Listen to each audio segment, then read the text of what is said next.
پخلنځي مینوالو سلامونه او ښې چارې. دوستانو د آلوبالو وخت او باید له دې وخت استفاده وکړو او آلوبالو هر میوه په خپل موسم کې چې ده ارزانه وي نو باید استفاده ترې وکړو. آلوبالو خو په هره طریقې چې وخورئ خوند کوي، که همداسې له مالګې سره یې وخورئ همداسې یې وخورئ او مربا یې، شربت یې او دې نه علاوه چې ده دوستانو چې زموږ په وطن کې ما ډېر خاص نه ده لیدلی چې آلوبالو پلو. نو زه به نن تاسو ته یو ډول آلوبالو پلو طریقه وښیم. آلوبالو پلو تاسې همداسې نګه خالي آلوبالو پلو که پوخ کړئ په رقم په طریقې یې پوخ کړئ باور وکړئ همداسې یې وخورئ ډېر خوند کوي. او که بیا ورسره لږ څه غوښه قورمه لادې کوفته او لا چرګ سره وخورئ نو لا یې خوند به جنت وي. زه چې نن په کوم طریقې سره پخوم دا آلوبالو پلو زه غواړم چې له کوفتې سره پخه کړم. نو تاسې راسره اوسئ ویې ګورئ چې زه یې په څرنګه پخوم. نو دلته ما ورته راخیستي دي البته یو 120 ګرامه می بوره یوه کوچنۍ پیمانه او آلوبالو مې هم راخیستي تقریبا وریجې هم راخیستي دي خشکې کړي دي ابتدا کې به زه اول د آلوبالو یو څه پاخه کړم. آلوبالو چیرې البته ما داسې د ختم تصمیم ونیولی چې آلوبالو پلو ویډیو به جوړه کړم. که چیرې تاسې غواړئ آلوبالو پلو پوخ کړئ نو یوه شپه مخکې د شپې یعنې تاسې د آلوبالو پلو بوره داسې ور واچوئ او په یخچال کې یې کېږدوئ نو سهار ته به اوبه خپله ایستلي وي. خو ما دا کار ونه کړو خو البته د آلوبالو دومره اوبه لري داسې د اوبو ډېر زیات ډکم دي. دا به اول دلته واچوم. ګورئ دا ده اوبه یې کړي دي دومره نازک. اوس به بوره هم پکې واچوم داسې اور مې تر لاندې بل کړو لږ څه ټیټ. اوس به سر کېږدوم اوبه چې نه ور اچوم چې دا خپله شربت وباسم او راباسمه کوفتې. د کوفتې مواد هم ما د دې لپاره چې ویډیو لنډه راسي چون تاسو ډېر ټولو همدا تقاضا ده نو ما کوفته او هر شی مواد مې سره یو ځای کړي. د کوفتې لپاره ما راخیستي دي دلته تاسې وینئ کوفتې غوښه ده چې دا هم تر نیمې کیلو مې زیاته راخیستې او یو دانه هم پیاز او له پیاز سره مې یو 15 دانې داسې وړې ګوزکۍ دانکۍ هم هوږه او د چایو په چمچې باندې یوه قاشقه کورکمن، یوه قاشقه مالګه، یوه قاشقه هم تور مرچ او مساله مې هم همدغه کاري په نوم باندې ده چې دلته تاسې وینئ د غوښې عکس هم د قورمې تودې شان تودېږي دا مې نوې البته اخیستې ده. دا مساله مې هم یوه کوچنۍ د چای چمچه ور واچوله. بیا هم وایم تور مرچ، همدا مساله، کورکمن، مالګه، یو دانه پیاز او هوږه او ادرک دا مې ماشین ورته وایسته او علاوه په هغه نه چې دلته تاسې وینئ رنګ یې معلومیږي که د ما فکر نه اوسي وایم ورسره مې یو څه تازه دڼیا هم ور اچولې ده خو وچه دڼیا مې نه ده ور اچولې تازه دڼیا. نو دا به زه داسې سره مکس کړم. کوفته یې لوابداره نه پخوم البته کوفته یې داسې کوچنۍ وړې کوفتې ځینې جوړوم او په لږ څه غوړو کې سره کوم وړې ښه.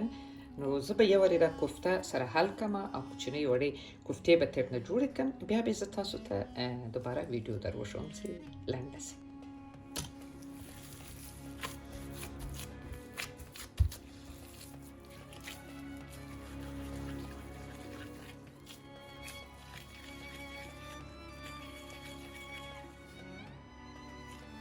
دینم که کوچنۍ کیلا بشي.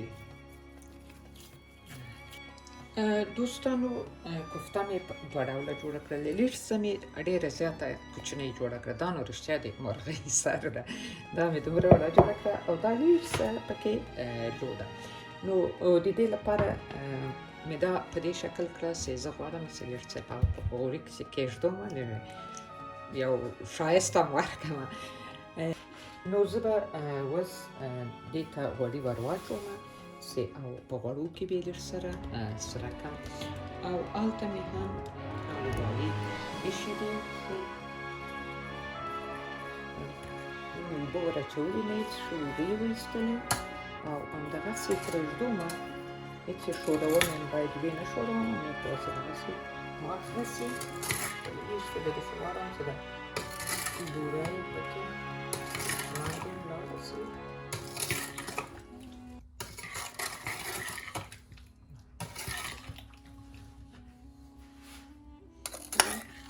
اوس بیا نو پرېږدم یو لس دقیقې پرېږدومه چې هم بوره پکې حل سي هم شربت غوندې سي او هم چې ده د آلوبالو پکې ډېر څه پاسته سي ښه د دې سره به بېرته بند کړمه یو لس دقیقې او اوس به کوفتې ته غوړي ور واچوم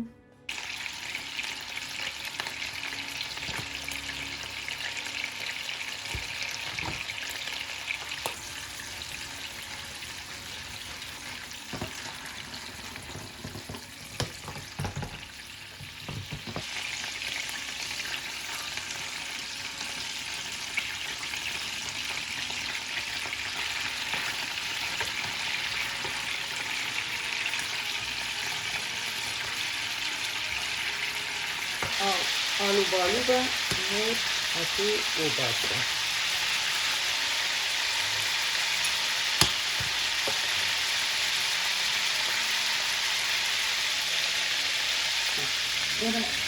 دوستانو تاسو ولیدل چې ما یو غوړپ اوبه هم نه وې ورچولې اوبه یې وایستې اوس غواړم دا اوبه بېرته په اور کېږدمه چې یو څه ټینګې شي شربت غوندې شي دا به لاندې اور کې لاندې بل کړم او دلته کوفته تاسو وینئ چې سره کومه کوفتې غوښه خو ژر پخېږي څه سره یې کړمه چې پخه ده میده به ور واچوم سره چې دلته ځای نه و اوس یې ور واچوم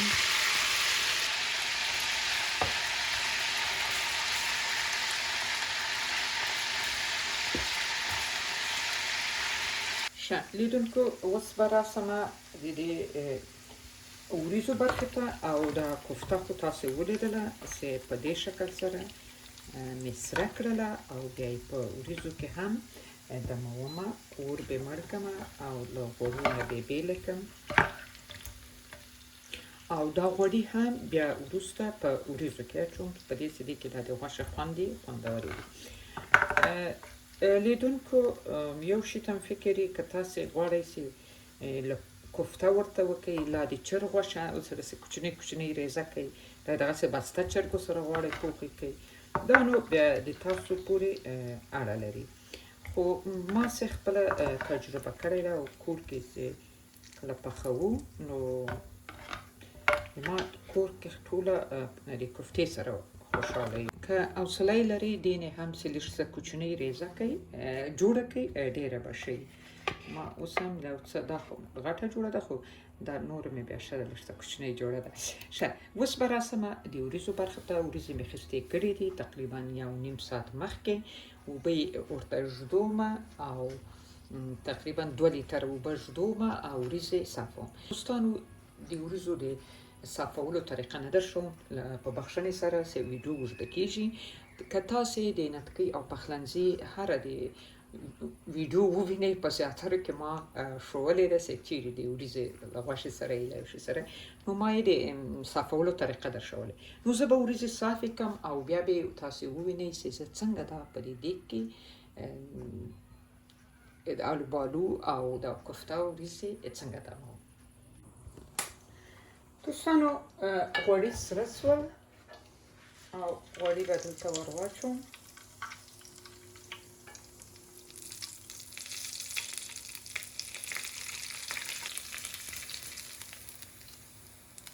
سر به ترې ایسته کړم چون د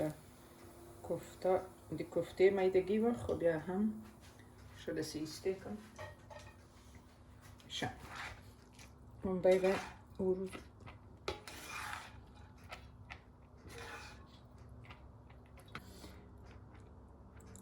اوس دوستانو زه خپله په یوې خوا تېږدوم. دا د دې لپاره کوم چې کله کله سړی غواړي چې یو مېلمه راسي او غواړي چې په غوري کې یو خوراک داسې لږ څه په ډیزاین سره کېږدي. کنې تاسې کولی شئ چې مثلا یو څه وریځې واچوئ، بیا کوفته واچوئ، بیا په سر بیا وریځې واچوئ، هغه مشکل نشته. خو زه په دې شکل نه کوم. زه صرف دلته په یوې خوا کې د کوفتو سره دموم په دې شکل سره. ډېر خوندورې دا وریځې که یې جوړ کړئ، فکر کوم ډېر به خوند واخلئ او الوبالو سره هغه هم کوي. الوبالو د پلو بیا په ریزي مې ډېر زیات خوند کوي. الان دومره بس ده. هغه کڅو بیا دیګي کې مې هم ځای نشته او په سر یې کڅو ورچوم. او اوس دا د الوبالو اوبه ګورئ څومره ښه غلیظ شربت یې سو. دا هم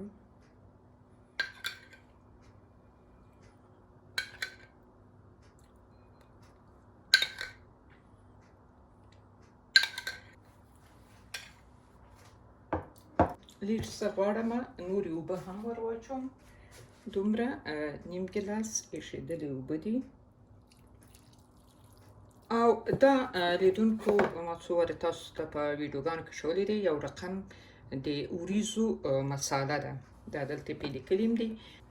دا یې مې د وریځو ته نه ور اچوم چونکه نوره به مې نه کړه پیدا. دا یو وارې مې پیدا واخیستله په لاس راغله.